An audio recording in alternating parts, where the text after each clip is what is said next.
Olá, tudo bem? Estamos aqui de novo para a gente trabalhar a disciplina de física, né? Estamos aqui na aula 2, a aula que a gente vai trabalhar com uma ideia que é muito importante dentro da prova do Enem, que é a análise gráfica, né? Gráfico aparece na prova como um todo, né? Gráfico aparece na parte de história, na parte de geografia, né? Dentro das ciências da natureza, em biologia, química, e, de vez em quando, em física também. Então, a gente vai tratar de uma maneira geral de gráficos para te dar a possibilidade de poder resolver uma questão de gráfico, muitas vezes até sem saber especificamente da matéria, do conteúdo que está se tratando a questão, porque muitas vezes o que está sendo necessário não é cobrar o conteúdo em si, mas sim a própria análise gráfica. Tentar cobrar se a pessoa sabe lidar com gráfico, né? Então, a pessoa vai ter que ter habilidade, nesse caso, lembra da aula passada das competências e habilidades que o candidato na avaliação do Enem tem que ter. Então, ele vai ter que ter a habilidade de lidar com o gráfico, né? A habilidade que ele precisa para lidar com o gráfico está inserido dentro de número 17. Para a gente relembrar, dá uma olhadinha no slide aí. A habilidade 17 diz que é necessário que o aluno possa relacionar informações apresentadas em diferentes formas de linguagem e representação usadas nas ciências físicas, químicas ou biológicas, como texto discursivo, gráficos, tabelas, relações matemáticas ou linguagem simbólica. Quando fala em texto discursivo, é a questão tradicional, que está baseada num texto. Mas quando fala diagrama, tabela, gráfico, simbologia, né, é uma forma diferente, às vezes, de atacar um mesmo assunto, que não seja texto, né, vai cobrar o mesmo assunto não na forma textual, numa forma de gráfico, de tabela, que às vezes é um jeito diferente de cobrar o conteúdo, mas que tem algum candidato que tem dificuldade com isso, né? Então, para a gente poder entender e aprender a trabalhar essa noção gráfica, noção de tabela, né, a gente, nessa aula, vai tentar mostrar para você como que você ataca uma questão que tem na sua base um gráfico, né? Presta atenção no próximo slide aí. Num gráfico, principalmente num diagrama dito cartesiano, o que é importante a gente começar a analisar? Na letra A, ele diz que é para a gente ler o título do gráfico para entender o assunto. Pode parecer uma coisa bastante simples, né? Fala assim, ó, tem que ler o título do gráfico. Mas, por mais incrível que pareça, tem candidato, tem estudante, que o cara analisa o gráfico e muitas vezes, depois de alguns instantes, ele vai pensar, do que esse gráfico está falando? Ou seja, ele já perdeu um tempo olhando ou se concentrando numa coisa que não permitiu ele completamente entender o que está sendo tratado. Então, ele teve que voltar um passo atrás. Então, nesse caso, ele já perdeu tempo. Então, por mais incrível que pareça, é necessário que você leia o título do gráfico, como está mostrando no slide aí, né? Dá uma olhada nesse slide, dá uma olhada nesse gráfico, né? E você percebe que a primeira coisa que você tem que fazer não é olhar o próprio gráfico, mas olhar o título lá em cima, né? Você vê que foi destacado ali, consumo e restituição de água no mundo, em bilhões de metros cúbicos por ano. Então você percebe que isso aí é uma informação importante e necessária para você poder, a partir daí, analisar o gráfico, certo? Ler o título do gráfico, ou o que às vezes a gente chama também de rótulo, né? É uma coisa fundamental, necessária, bastante simples, mas você não pode esquecer. Olha o próximo slide em destaque aí.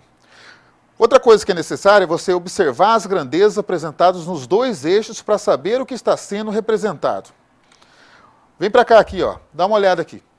Você bate o olho no gráfico, de novo, você não vai olhar o gráfico em si, o que ele está demonstrando diretamente na sua curva.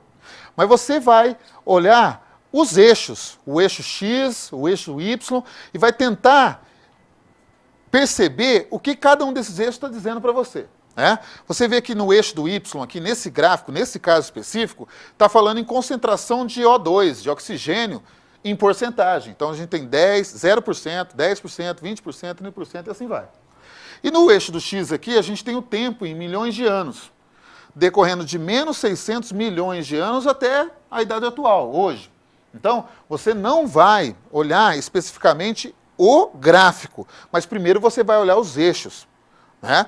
Vai tentar identificar, depois do título, que os eixos estão tratando, para depois você começar a fazer uma análise mais apurada. Mas, primeiramente, você vai olhar o básico, título e os eixos, certo? Próximo detalhe, enfatizando ali. Verifique as unidades e se há ordem de grandezas escondidas nesses eixos. De novo, vem para cá, olha só. Esse é um gráfico de velocidade. Você já bateu o olho no gráfico, você já olhou os eixos, viu que é velocidade pelo tempo. Tá vendo? Só que essa velocidade aqui está em quilômetros por hora. E o tempo está em segundos. Você não pode analisar uma questão, na maioria das vezes, misturando unidades de medida diferentes. Quilômetros por hora, vê o tempo está em horas, com o tempo aqui em segundos.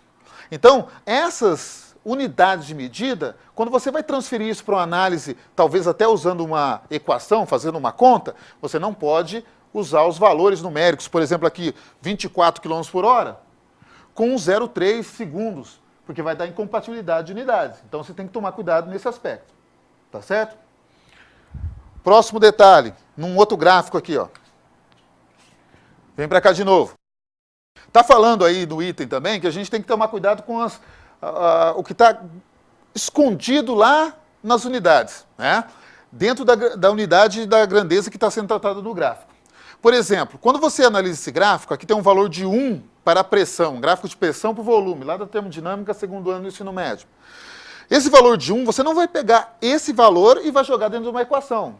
Por quê? Porque esse valor ele vai ter que ser acompanhado com o valor 10 na 5, para ficar compatível em termos das unidades trabalhadas na questão.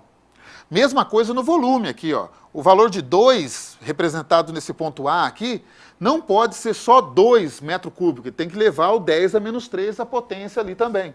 Então, essa é uma situação que às vezes o candidato ele não percebe. Ele passa batido, ele pega só o valor de 1, o valor de 2, põe na conta, põe na fórmula, faz a conta e, por incrível que pareça, para ajudar ele, ajudar entre aspas, tem uma resposta lá com os números errados que ele utilizou. Então, essa é uma situação que às vezes acontece. E tudo para acabar te atrapalhando, né? Então, toma cuidado com isso, toma cuidado com as grandezas, com as unidades de medida. Se precisar fazer uma transformação, você faz, tá certo? Mas, no geral, isso não acontece tanto no Enem, mas se aparecer, você tem que tomar um cuidado. Próximo item aqui. Olhe para a curva e entenda o comportamento geral desse gráfico, se há um comportamento único, se há mais de um comportamento, se há um crescimento ou decrescimento. De novo, vamos analisar o gráfico aqui. Percebe que esse gráfico aqui é o mesmo anterior, né, que a gente analisou agora, só que com uma pequena modificação. Eu coloquei aqui a setinha e tal para enfatizar as duas partes do gráfico. Ali estava dizendo a curva, né? Em gráfico, os matemáticos chamam qualquer gráfico de curva, apesar de que aqui é uma reta. Então, você vê que o gráfico ele demonstra duas partes. Tem essa parte 1, já que é um gráfico de velocidade, mostra um aumento da velocidade. E tem a parte 2 do gráfico que mostra um decrescimento.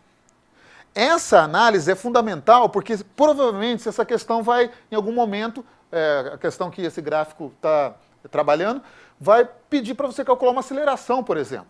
E você tem que entender que velocidade aumentando, aceleração positiva.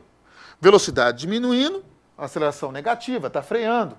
Então, essa possibilidade de você ter que calcular aceleração nessa situação, você tem que tomar cuidado com as partes do gráfico, né? O gráfico dividido em duas partes, o movimento dividido em duas partes, você tem que fazer a avaliação dessa situação. Não dá para fazer um cálculo de aceleração único aqui na situação, porque você tem uma aceleração e uma frenagem ao mesmo tempo no movimento como um todo, certo? Bom, próxima situação. Procure e identifique pontos de máximo e mínimo e os zeros, pontos onde a curva corta o eixo horizontal. Novamente, vamos dar uma olhada aqui no gráfico, né? Novamente é um gráfico da parte da cinemática, um gráfico de movimento, né? Um movimento variado, uma equação de segundo grau, tem uma parábola, né? Você repara que esse gráfico, ele tem alguns pontos que são muito importantes. Ali estava dizendo os pontos de máximo, pontos de mínimo, os zeros, né? Que é uma análise matemática, mas é fundamental aqui, né? Que você consiga olhar para esse gráfico e identificar isso aqui, ó, que está na próxima tela.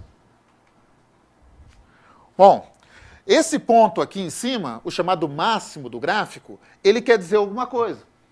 Esses pontos aqui, onde o gráfico corta o eixo do x, os chamados zeros ali, também querem dizer alguma coisa. Então, muitas vezes, essa análise somente do significado desses zeros, do significado daquele máximo, já vai ser o que a questão está cobrando. Então, você às vezes não vai precisar fazer conta, não vai precisar fazer nada. É só conseguir analisar o que cada ponto do gráfico está querendo dizer. Tá? É uma análise puramente analítica. Você não vai fazer conta nenhuma. Você vai fazer análise. Tá certo? Bom, outro ponto importante aqui é que, se você fizer esse processo, né, esse processo dessa análise do título, análise dos eixos, a unidade de medida e tal, se você fizer isso de forma adequada, quando você olhar a questão, você vai perceber, né, falar assim, poxa, eu já resolvi a questão, né? Eu não vou precisar fazer análise nenhuma porque somente fazendo a leitura do gráfico de forma adequada, eu já consegui responder a questão. Então, é o que está colocado no slide aí, ó. Normalmente, fazendo isso, né, todo esse procedimento que a gente citou, você estará antecipando as perguntas a serem feitas depois. Bom, agora a gente vai partir para algumas questões, né, que a gente vai aplicar isso que foi tratado, né? A gente vai perceber que, mesmo uma questão que não é de física, mesmo uma questão que a gente vai analisar agora aqui, questão de biologia, questão de química, né? Uma questão que você, pela análise do gráfico, vai conseguir resolver a questão e não vai precisar, muitas vezes, conforme dito na primeira aula, ter decorado o conceito, ter decorado uma fórmula. A simples análise do gráfico já vai ser suficiente para resolver a questão, né? Vamos para a questão aqui, né? A questão começa, uma questão do Enem de 2010, começa dizendo, analise a figura. E, de novo, está vendo que eu nem mostrei a questão aqui, a pergunta. Você, nesse momento, vai analisar o gráfico, você não precisa saber o que a questão está perguntando. Você vai primeiro olhar o gráfico. Lembra, não olhe o gráfico em si para começar, olhe os eixos. Não tem título, então não se precisa se preocupar com isso. Os eixos estão dizendo que no eixo do Y aqui, está a concentração de álcool no sangue, em porcentagem em relação a miligramas. Então, 0, 10, 20, até 100 miligramas em porcentagem no sangue. E no eixo do X é o tempo em horas, de 0 a 8 horas. Deu uma entendida nisso? Tranquilo. Passa o próximo passo. Olha a curva, que nesse caso é curva mesmo. Você vê, repara que a gente tem 4 curvas. Essas 4 curvas, a primeira começa com 0% de concentração de sangue no álcool, do álcool no sangue, perdão. Tem um aumento, tem um pico de máximo e depois tem um decrescimento, um decaimento. Você vê que chega a um máximo de 20% de álcool no sangue, depois um decrescimento que leva lá aproximadamente 3 horas para acontecer. O segundo gráfico, a segunda curva, tem uma concentração de álcool maior, vai ter um máximo lá de quase 50%, e também um decrescimento semelhante, só que agora demora quase 5 horas para esse decrescimento. Próximo gráfico até 70%, demora 6 horas para 7 horas. E o último gráfico vai até quase 90% e decresce em 7 horas, né? Então você repara que os gráficos têm a mesma ideia geral, mostram um crescimento na concentração de álcool e um, consequentemente, decrescimento, de forma semelhante, né? E essa análise, você vai perceber com a pergunta e as respostas, que essa análise já é suficiente para você entender e você responder adequadamente a questão. Bom, qual é a questão em si mesmo? Olha lá. Supondo que seja necessário dar um título para essa figura, a alternativa que melhor traduziria o processo representado seria... Um detalhe, né? Uma coisa assim, à parte. Essa ideia que está trazendo a questão de você dar um título para o gráfico, já apareceu em outras questões também do Enem, referentes à questão de geografia, referente à questão de história. Então, essa ideia de você analisar um gráfico ou até uma tabela e conseguir titular, dar um título para essa tabela ou um gráfico, isso já apareceu em questão do Enem, tá certo? Não é exclusividade dessa questão. Então, quem sabe, talvez, você vai chegar na prova agora e vai aparecer uma coisa semelhante. Se for em relação a gráfico, você vai fazer essa análise que a gente acabou de fazer na questão agora aqui, tá? Vamos para as alternativas. Letra A. Concentração média de álcool no sangue ao longo do dia. Eu vou voltar no gráfico, só para a gente analisar o gráfico, né? E analisar a alternativa e ver se tem lógica. A alternativa diz que é a concentração de álcool no sangue ao longo do dia. Quando a gente olha para o gráfico de novo, a gente vê que não tem a ver com o fator tempo dia, né?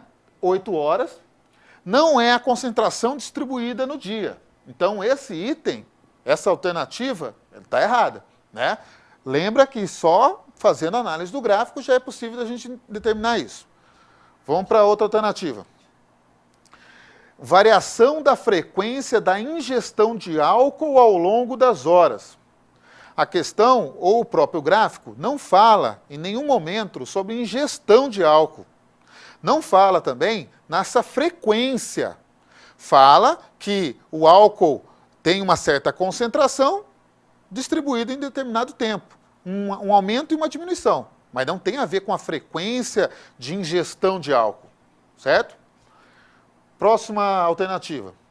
Concentração mínima de álcool no sangue a partir de diferentes dosagens. Fala em concentração mínima. A gente não tem no gráfico concentrações mínimas. A gente tem máximas e do início zero para máxima e voltando para o zero. A gente não tem concentrações mínimas no decorrer do tempo. Então, pela palavra mínimo aí, a gente exclui esse item também, essa resposta. Certo? Letra D. Estimativa de tempo necessário para metabolizar diferentes quantidades de álcool. Aqui, a gente vê aparecer uma palavra que é muito comum lá em biologia, né? A palavra metabolizar. O que é uma metabolização? É você, no caso do corpo humano, ele usa esse processo da metabolização para processar alguma coisa, seja um alimento, né? No caso aqui o álcool, para ele processar o álcool dentro do corpo, né? A gente usa dentro da biologia essa palavra, metabolização. Então aqui a gente compreende que o que está dizendo, eu vou repetir a resposta, estimativa de tempo necessário para metabolizar diferentes quantidades de álcool. Olha lá no gráfico de novo, né? Deixa eu voltar aqui o item, desculpa. Aqui. Ele está falando em metabolizar o álcool. Quando a gente olha o gráfico novamente, a gente vê assim, ó, o gráfico mostra valores máximos de álcool e depois decorrente declínio desse valor. Ou seja, a concentração foi ao máximo e depois foi diminuindo, diminuindo até voltar ao zero inicial. Ou seja, demonstra o que o corpo teve que fazer. Teve que receber essa quantidade de álcool, teve que trabalhar, teve que metabolizar e voltar para a concentração inicial, que era zero. Então, essa resposta para essa situação demonstrada no gráfico é a mais adequada, né? Só para a gente fechar todas as possibilidades, e você não deve, lembra bem disso, você não deve pegar e olhou as respostas, olhou a letra A, não é, a letra B, essa aqui eu acho que é, e já marcar ela e passar para outra questão e não analisar todas as respostas. Porque aquela análise que você fez para marcar a B, Na letra C ou na letra D, você já derruba aquela ideia. Fala assim, não, essa aqui é mais adequada. Então, analisa todas as respostas. É o que a gente vai fazer agora. A letra E fala, representação gráfica da distribuição de frequência de álcool em determinada hora do dia. Quando ele usa o termo determinada hora, ele já faz o item ficar errado, porque ele não especifica o horário. Ele fala que é num período de algumas horas. Então, esse item está errado também, certo? Percebeu? A gente consegue resolver a questão sem precisar de grande conteúdo formal, né? Mas a análise do gráfico é fundamental. Vamos para uma outra questão aqui, uma outra aplicação.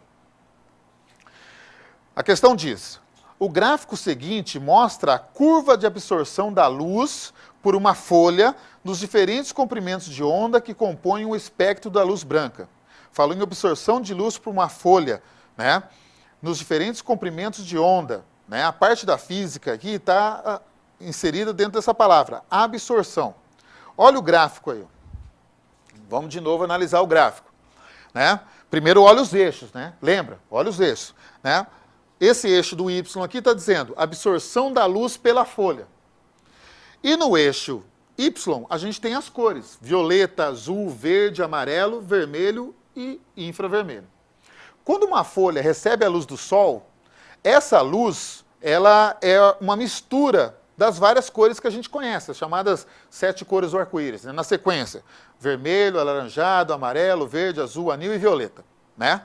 As cores que a gente vê, as luzes visíveis, compõem o que a gente chama de espectro luminoso. Quando um corpo qualquer recebe a luz branca, ele mostra que ele está recebendo luz branca pela cor que a gente verifica naquele material. Por exemplo, a folha, ela é verde. Por que ela é verde? Porque a luz que ela recebe lhe proporciona essa coloração verde. Então, quando a gente analisa a coloração de uma planta, a necessidade da luz ali, até para fazer a fotossíntese e tal, a gente tem que lembrar do fator físico. É uma questão que trata de biologia, mas tem a física envolvida. Bom, isso em relação aos eixos. Agora você olha a curva. O que você repara? Que a gente tem dois máximos aí. Ó. A gente tem um máximo aqui referente à luz azul, a gente tem um máximo aqui referente à luz vermelha, né? E temos o mínimo, dois mínimos, na verdade. Tem o infravermelho aqui e tem o verde. Só que veja, o infravermelho não está dentro daquelas 7 que eu citei. De novo, vermelho, laranjado, verde, azul, anil e violeta. O infravermelho não faz parte do espectro luminoso visível, a gente não vê o infravermelho. Então, esse mínimo aqui está fora dessa situação de absorção da luz na planta, porque o infravermelho a gente não vê mesmo. Então, a gente vai calcar, vai basear mais nas cores visíveis. Então, repetindo, a gente tem um máximo no azul, um máximo no vermelho e um mínimo no verde, na luz verde. Bom, a questão fala em absorção. Se uma radiação, uma luz, ela não é absorvida, o que acontece com ela? Aí é uma noção de óptica. Ela não é absorvida, ela é refletida, ela é devolvida. Então, a palavra absorção ali tem um fator importante na questão, e outro fator importante são os máximos e os mínimos aqui. Vamos para as respostas. As variações, né? As variações representadas no gráfico justificam. Então, aquele desenho que a gente conseguiu perceber no gráfico, de máximos e mínimos, né? Ele é representativo do quê? Ele vem do quê? Né? Então, é isso que o item está abordando. Vamos para a resposta. Letra A. A luz verde ser a ideal para a fotossíntese. A fotossíntese é um fator predominante aí quando a gente analisa a ideia biológica, né? A fotossíntese precisa é um fenômeno que precisa de luz para acontecer. Tudo bem. Mas o gráfico não trata de que a luz verde seja fundamental, como o item está dizendo, será ideal para a fotossíntese. Tá certo? Tem que ter uma absorção. Não precisa ser especificamente a luz verde. Tá certo?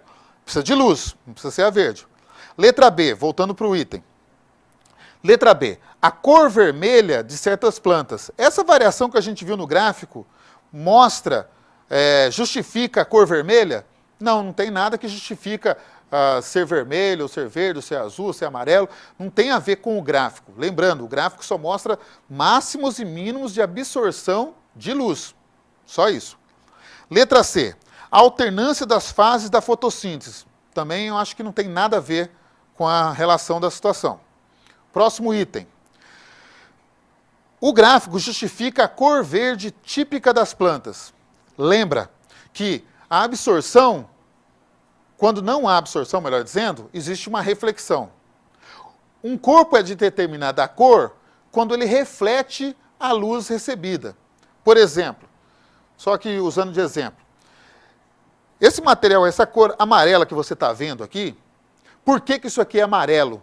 Porque a luz branca que chega nesse material absorve aquelas outras cores, o vermelho, laranjado, verde, azul, anil e violeta, e só devolve para o ambiente, para os meus olhos, para os seus olhos aí, para a lente da câmera, a luz amarela. Então, quando fala absorção, absorveu, não aparece. Reflexão é o que aparece. Então, quando a gente analisa a questão e a gente vê a folha de uma planta é verde, possivelmente não, com certeza, o verde é porque essa luz está sendo refletida para os nossos olhos.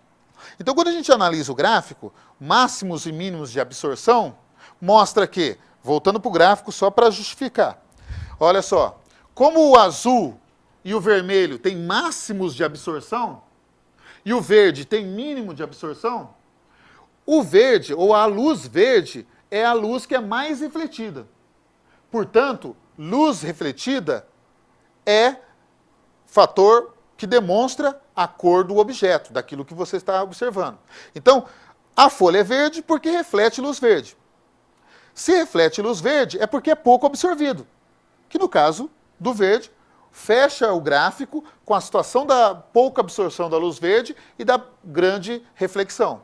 Então, essa resposta é a resposta mais adequada. Por quê? Porque, repetindo, se um corpo absorve cores e reflete outras, a cor refletida é aquela que o material vai apresentar para a gente. Bom, essa análise de gráfico que a gente tentou demonstrar aqui de uma maneira rápida, sim, mas é uma maneira de você ter um norte, um modo de atacar uma questão de gráfico. Só repetindo para finalizar. Leia o gráfico, leia os eixos, veja se tem necessidade de trocar unidade de medida, né? Faça uma leitura bem feita do gráfico, que, repetindo, quando você lê a questão, muitas vezes a resposta já está pronta na sua mão. Certo? Espero que você tenha conseguido compreender o raciocínio colocado aqui, né?